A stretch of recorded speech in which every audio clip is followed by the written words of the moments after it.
Back at the Farnborough Air Show 2024, now speaking with Simon Newitt from Hart Aerospace. Thank you for spending time with me. It's a pleasure. Good to be with you, Addison. Thank you. Simon, tell me about, can you give our viewers an update on the program? So we are progressing very well with the S30. So we recently announced our new architecture around the propulsion system. We're calling it the independent hybrid architecture, which basically is consisting of two inboard motors, electric motors. The two outboard motors are traditional turboprop motors. The exciting thing about this architecture, it does enable us to really deliver on our proposition of offering zero emissions flying.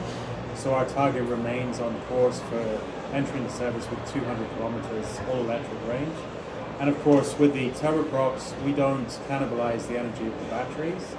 And the turboprops are there for mission reserves, for range extension, if the airline wants to fly further. So we're excited having landed this architecture. We are, of course, continuing our efforts to finalize, pin down, do all the necessary trades to ensure that we really are focused on delivering that proposition.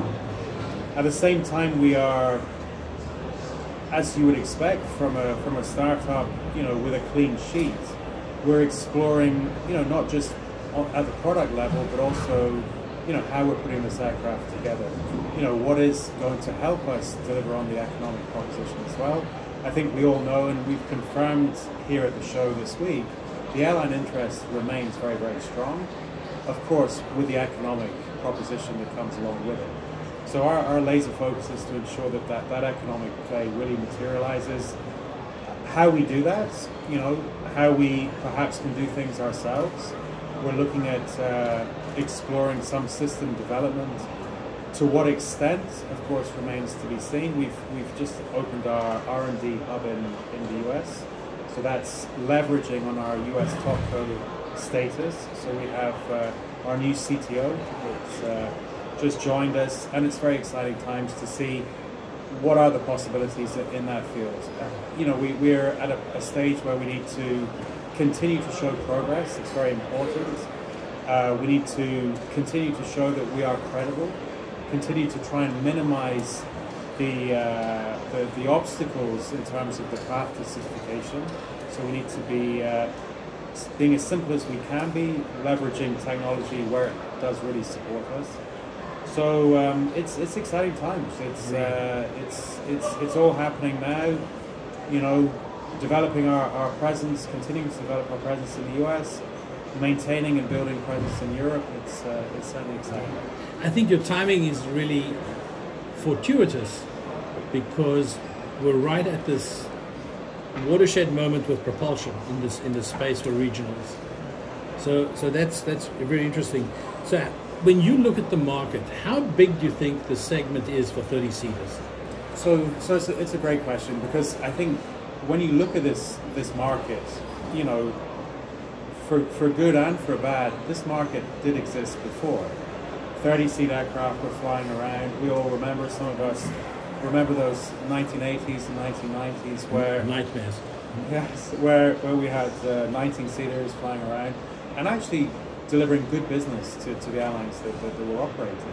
And we know over time the economics in particular caused that segment to go into a steady decline.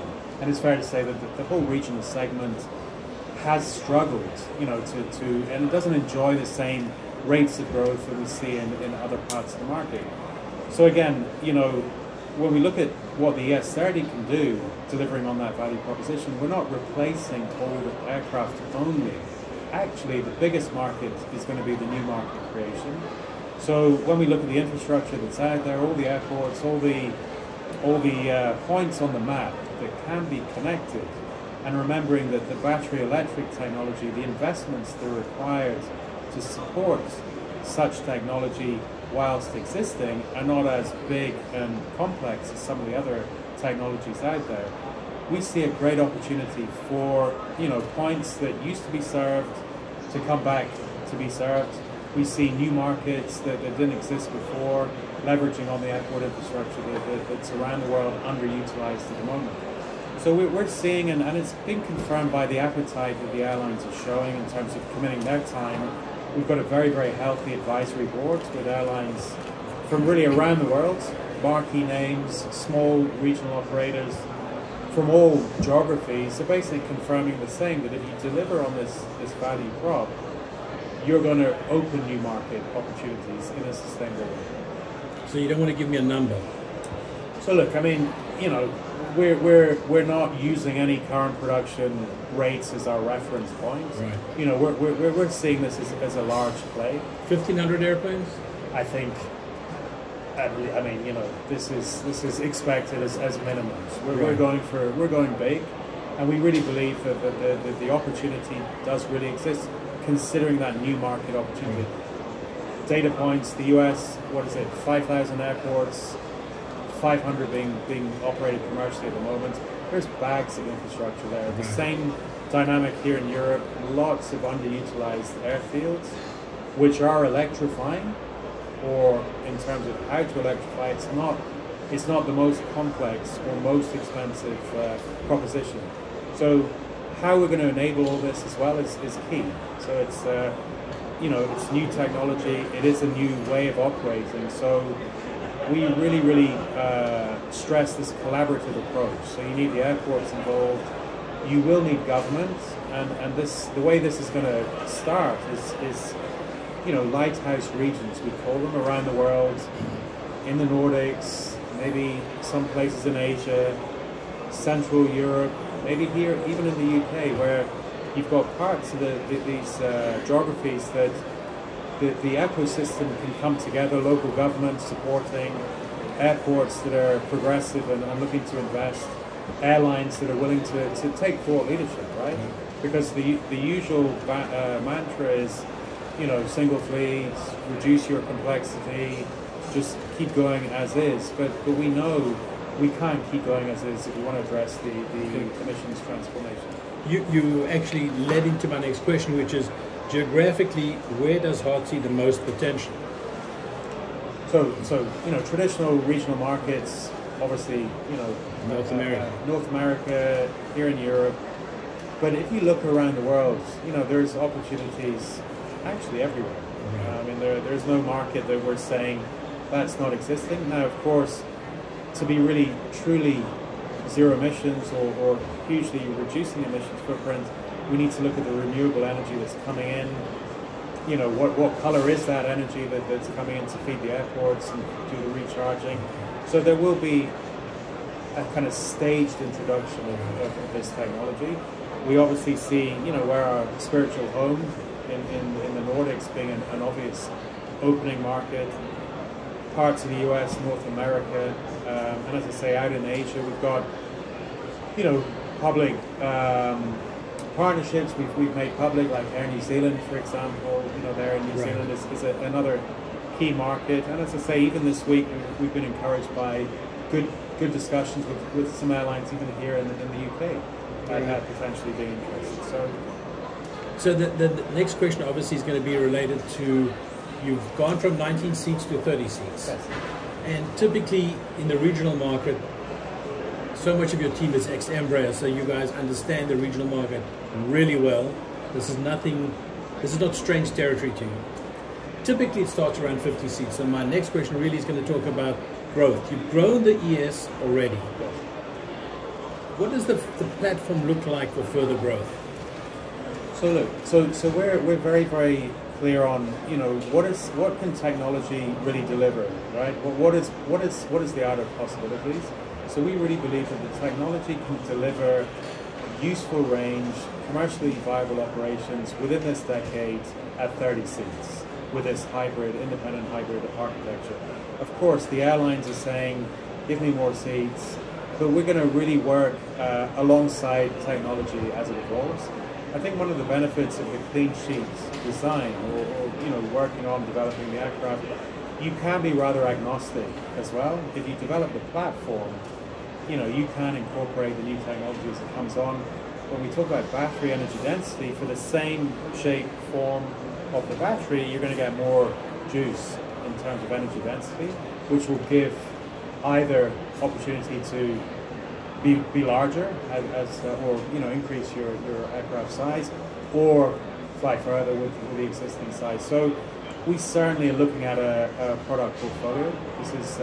This is the product that's going to get us started. It's going to help us trial all the infrastructure that's needed, and to get us really ready for going into that large space. Okay, my final one is around building the business case. Yes. So, if obviously I cannot be privy to your conversations with target customers, but what do you feel is the key sales point? What is the strong point for the Heart proposal of the ES30? It's great. So depending on where we go in the world, so the pillars of our proposition are the green credentials in one pillar. So this ability to truly fly with zero operation emissions, or as close to zero as you can get, that has massive appeal. So in some parts of Europe, some parts of the world, that emissions proposition really is compelling, and even at a premium, right? So where the economics, although they need to be in play, some airlines are saying that if I can deliver on the emissions piece, perhaps I'm going to access other currencies that will help my business on a more broader spectrum.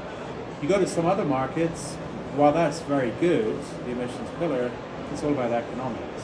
So, okay, deliver on your economic proposition, get that unit cost, as we're targeting right now at 30 seats, to be roughly in the ballpark of a 50-seater, and we're in a position where we can go back to markets. We can replace 50-seaters actually with 30-seaters, which is what we're hearing in the market. It's not that traditional upgauge and bigger is better. So in some markets that economic piece is more important, but we believe over time the environmental piece will catch up there as well. So our real proposition, what's really resonating with the market, is this combination of truly zero operational, or as close to zero operational emissions you can get, plus this economics of having your unit cost of 30 seats equating to a 50 seat. Simon, it's lovely to meet you for the first time. Thank you for your time. Thank you, Alison.